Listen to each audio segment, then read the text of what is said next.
education. And she said the second director of this script, Quartet, has just fallen out, and they need a new director. And he says, funny you should say that.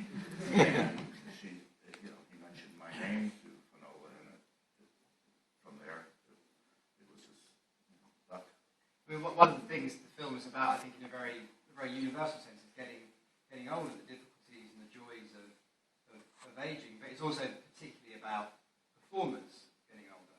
And these people have all past opera singers, past singers. Did you feel that having had 5 decades in show business, in film, that you had a particular knowledge of what makes performers tick, what kind of hang-ups they may have, what kind of problems with pride they may have as aging opera singers. That meant that you thought you were in a good position to direct these characters, direct these actors as these characters. A lot of questions there. I met Sir Ron Harwood, who had done The Dresser, and with Albert Finney and Tom Courtney, and Tom Courtney takes credit for this movie because he said to Ron Harwood, why don't you write something else for Albert and myself? Because Tom Courtney, Loneliness of the Long Distance Runner, made him a huge star.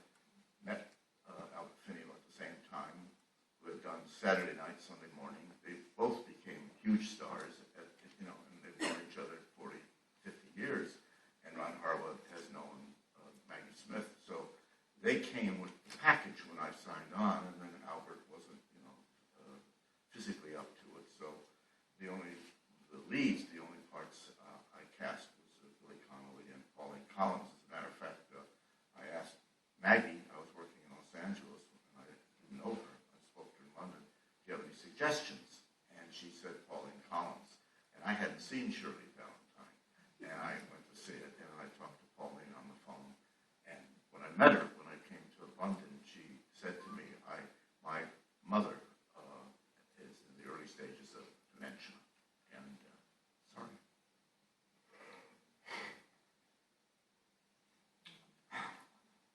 You guys were such a great audience. It's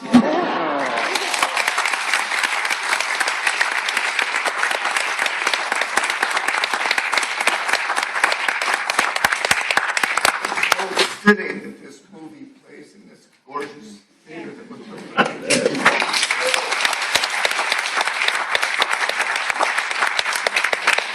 This movie house is not about to die. And she said, I want to reference my mother. And the short answer to your questions are that when I did meet these people, when we all got together before we started shooting, I said, we're all in the same boat. We're all in our 70s. And we've all had this extraordinary career. We've been lucky enough to reach stardom, to have our pick of great parts. And we've gone through our 30s. Maggie, started when she was like 16. I just asked her the other day. And, she's been, this has been her craft, for 50 years. And we have reached a point where, suddenly we no longer are being given leading parts. That's for people in their 30s, 40s. You get in your 50s, you kind of have to hold a gun. And Maggie is an anomaly because I think she's, it's extraordinary what she's doing now. And can we allow ourselves to all of us, to admit on screen what it feels like to not play characters, to let the characters come to you rather than you going to the character. This is an homage to you guys. And that's really what we're talking about. Yes, you're playing opera singers, but there's a veil between that and you, because you've graced this profession and for half a century, and the feelings that we all have about that. We're yesterday's news, some of us, in a sense, and everything moves on. And that was kind of the heart of it. Maggie said in a London Times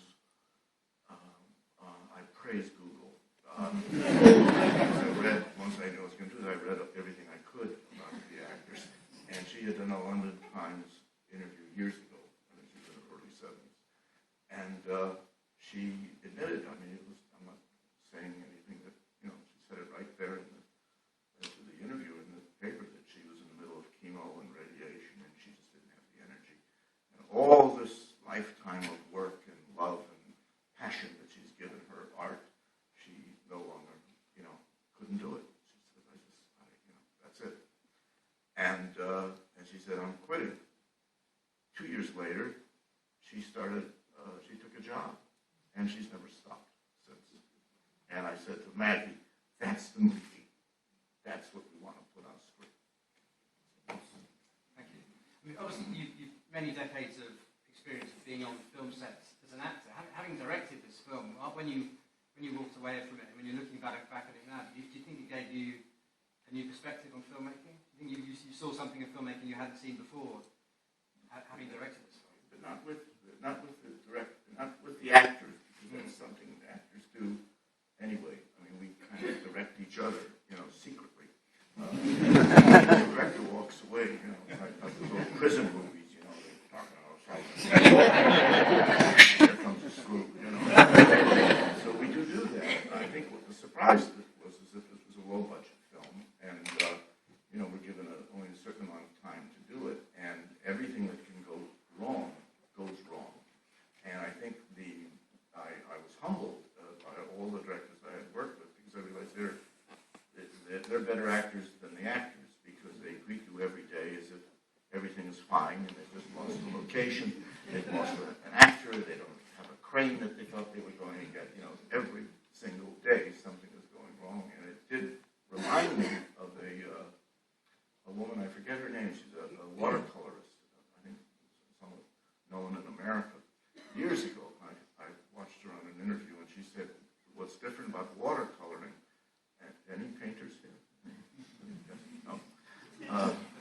And she said, it's different from oils, because oils tend to behave. She says, watercolors run. They have a mind of their own, and then what you have to do is you have to make something out of the accident that happens right in front of you. And that's what I learned about film. We should open things up to the audience. We've got about 15 minutes. So there are 2 microphones going around, so please do wait for the microphone